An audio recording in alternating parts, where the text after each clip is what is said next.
Olá pessoal, nós estamos aqui agora para falar um pouquinho sobre verificação de circuitos digitais. Apesar disso aqui quebrar um pouco a sequência, eu acho que é importante a gente falar um pouco do conceito de verificação, porque os circuitos de vocês estão sendo verificados nesse momento e vários de vocês já me perguntaram um pouco sobre verificação e a gente está falando, tem um hardware sendo verificado que é o módulo de vocês, tá? Então, verificação de circuitos digitais é uma das partes críticas que nós temos no projeto de circuitos, e é sempre importante a gente lembrar que quando você faz um hard e bota ele num produto, você não tem como facilmente dar patch, muitas das vezes, então você não pode, igual o software, corrigir diretamente em uso. Então, justamente por isso, você precisa verificar se o seu circuito está correto em vários dos casos disponíveis, tá? Então, do ponto de vista de conceitos gerais, por que você precisa verificar? Do mesmo jeito que você verifica software, a descrição do hardware precisa ser verificada, tá? E o nosso hardware ele não vai aceitar patch, tá? Então ele não sofre patch como o nosso software, e justamente por causa disso, depois de produzido, ele vai ser mantido desse jeito até o final da sua vida útil. Aqui tem uma coisa meio negativa, né? Porque no fundo, se ele tiver uma falha muito grave, a vida útil dele acaba mais cedo. E ao acabar mais cedo, a gente sabe que ele perde um pouco dessa capacidade dele, tá bom? FPGAs permitem que a gente crie patches, quer dizer, a gente consegue fazer patches em FPGA, a gente não consegue fazer patches em ASIC, tá? E uma coisa muito importante é que o esforço de verificação ele cresce junto com o avanço do projeto. Então, bugs são mais caros de resolver quanto mais próximo do produto final o projeto estiver. Então, se você pensar que você tem a sua ideia aqui, e você vai andar até o seu produto, o custo de depurar vai crescendo à medida que você vai avançando. Por quê? Quanto mais aqui para a direita, mais complexo você tem algo. Quanto mais para cá, mais simples ou menos complexo você tem. Então você tem uma especificação bem mais simples, é mais fácil de verificar do que uma especificação mais complexa, levando em detalhes. Por outro lado, você precisa verificar a versão complexa. Então, quanto mais cedo você for capaz de verificar o seu trabalho, melhor para aquela parte, tá? E a gente está falando de alguns tipos de verificação. A primeira deles é bem simplista e a gente fala que isso aqui está acontecendo a todo momento, né? É simplesmente verificação sintática e semântica. Então você tem que passar pelo menos o seu Iverilog ou o seu ferramenta de síntese ali para fazer essa verificação sintaxe semântica. Se você escreveu um código que é um código válido, então esse é o primeiro pedaço, certo? A gente está falando aqui sintaxe ou semântica, tá? Você está expressando o que você quer numa linguagem que o computador vai entender, a ferramenta vai entender para decodificar. A segunda parte é a verificação funcional.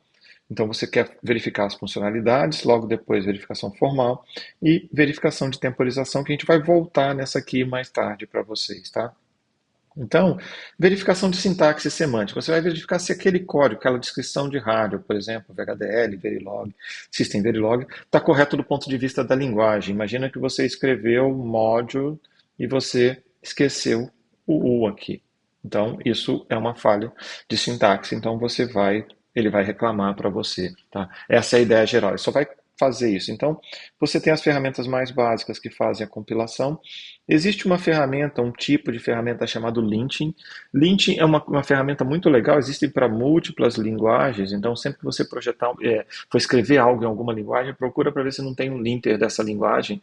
E a ferramenta de lint, ela olha o seu código e te dá dicas de como melhorar ou se tem alguma falha nele que precisa ser corrigida. Então ele vai um pouco além do compilador. Imagina que você fez uma expressão muito complexa ali, o linter pode virar para você e falar, olha, essa expressão está muito complexa, será que não vale a pena você quebrar em dois pedaços?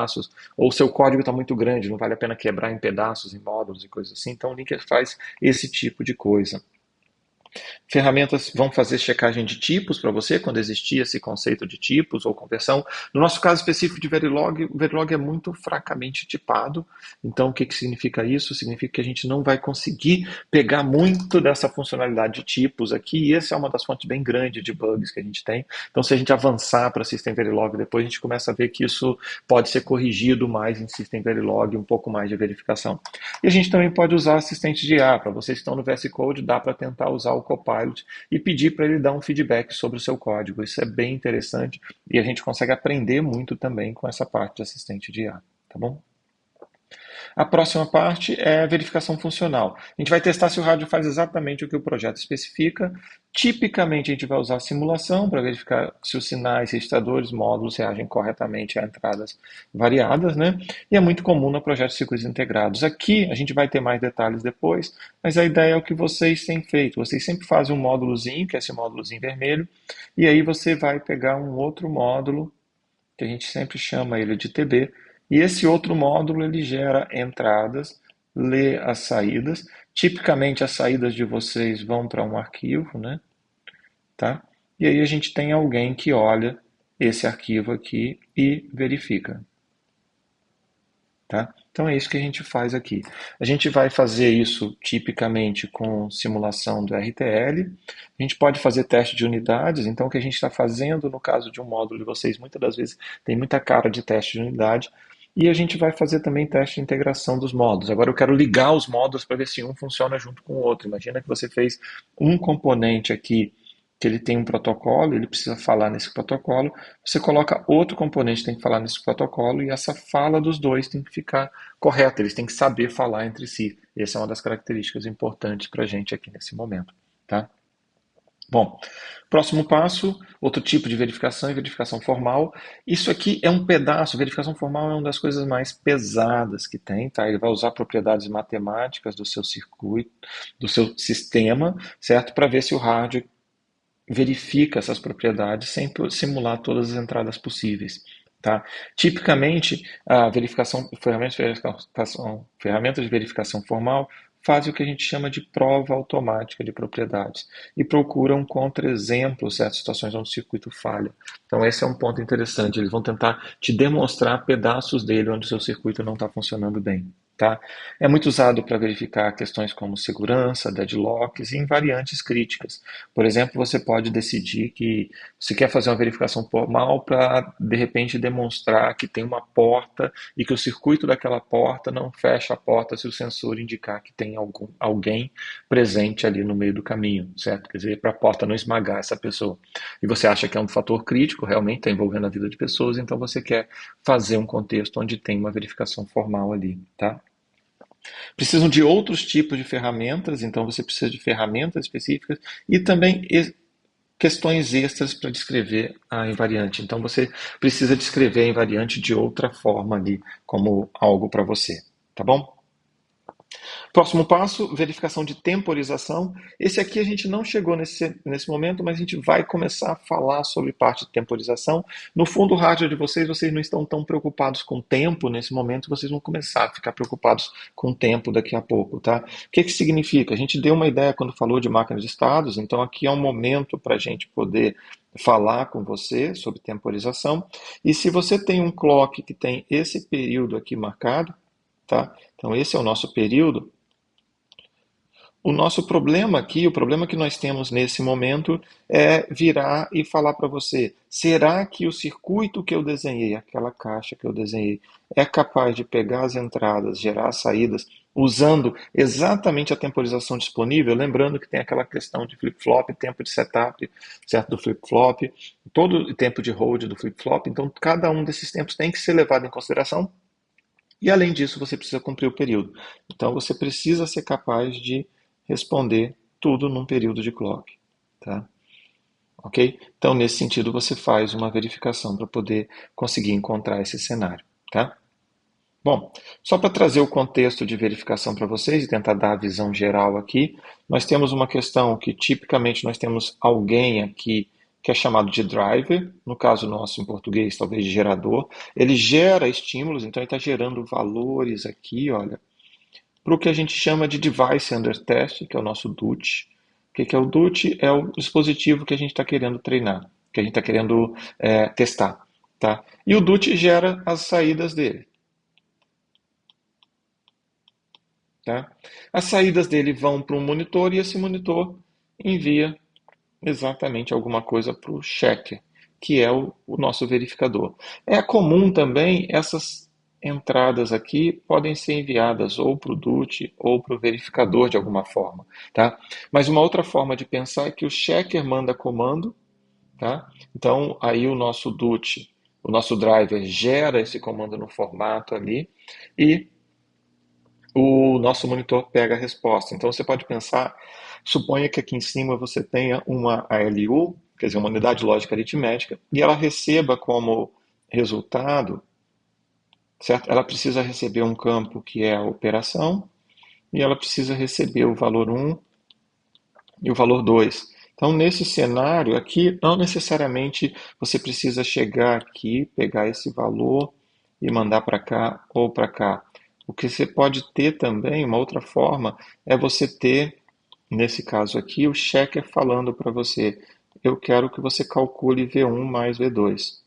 E na hora que ele fala isso, o que que vai acontecer? Vai sair um resultado X aqui, e aí sim o monitor manda X de volta. Mas como o checker fez o pedido, você não precisa se preocupar tanto em passar o valor de volta para ele, porque ele sabe disso. Mas, em termos gerais, é possível que esse valor volte para cá para ser comparado exatamente com x. Então, você quer saber se V1 vezes V2 é igual a x. Em especial, quando você tem questões de temporização, aí você precisa ter o cenário mais detalhado. Na prática, como é que a gente tem implementado isso? Eu vou pegar aqui o código do nosso primeiro exemplo, aquele que a gente fez lá na primeira aula. Esse aqui é o código do nosso Lab 01, que vocês têm acesso, tá? O que que nós temos aqui? Olha, o nosso DUT, quer dizer, o nosso Design Under Test, que é o circuito que a gente estava querendo fazer, era exatamente esse. Relembrando, ele é aquele que tinha aquele comentário, tá? E a gente tirou o comentário. Então, ele vai fazer a soma de A mais B, vai gerar a saída, que é a soma de A mais B, e nós temos agora a entrada A e a entrada B. Então, esse é o nosso circuito. O que que a gente faz do outro lado? Do outro lado aqui, o que que nós temos? Nós criamos sinais, reg A e B, e o wire soma, que é o nosso sinal de saída. Instanciamos o somador, nesse caso aqui está sendo chamado de DUT, tá? A gente ligou a porta A do somador ao nosso sinal A, a gente ligou a porta B do somador ao nosso sinal B, e a gente ligou a porta C do nosso somador à nossa soma aqui, tá? Então esse é o nosso cenário que nós temos aqui. O que que nós temos agora? O que que nós temos de contexto aqui para baixo? Nós temos o nosso initial begin, que a gente já falou aqui, é um pedaço de teste. Então a gente está falando, olha, gera A igual a 0, B igual a 1, espera um ciclo, e aí na medida que a gente vai fazendo essa espera de um ciclo, ele vai imprimir esses valores aqui na tela com esse monitor, esse comando monitor. Então esse aqui, ao invés de ser um módulo separado, isso aqui está cumprindo o papel daquele pedacinho de monitor que a gente tinha na saída. Depois nós temos um valor de A e B, 2 e 3, que a gente vai ter um finish, e esse finish nosso, a gente vai ter logo depois um end module para poder fechar esse circuito. Tá? Então com isso, o que que a gente tem? A gente fecha o nosso módulo, a gente consegue fazer uma verificação e a gente pode comparar essa saída, quer dizer, exatamente o arquivo aqui de saída, com o nosso circuito. No fundo, a nossa verificação como um todo é aquele grep que a gente tinha no final. Só para dar um exemplo de saída, tá? A gente gera essas linhas aqui, várias dessas linhas, o nosso circuito, e a gente compara com as saídas esperadas. Tá? Eu poderia fazer essa própria comparação em Verilog, a gente não quis fazer em Verilog, porque é mais fácil para vocês acompanharem quando a verificação está fora. Tá? No nível de abstração que a gente está trabalhando, no nível de complexidade nosso, é melhor ter um arquivo fora que a gente consegue ler o que está acontecendo. Tá bom? Então, se a gente pegar aqui, olha, a gente está somando um 0, um 0 com 0, 1, 0, 1 e deu 1, 1, 1, 1. É isso que a gente está fazendo de soma aqui. Tudo bem, pessoal? Então, é isso aqui que eu queria falar com vocês sobre verificação e a gente fecha esse pedaço de verificação nesse momento com vocês, tá? Depois a gente vai voltar mostrando mais detalhes de verificação e aprofundando os demais itens que a gente não tem ainda no nosso curso e que a gente vai querer construir para frente, falou? Até mais então. Tchau, tchau.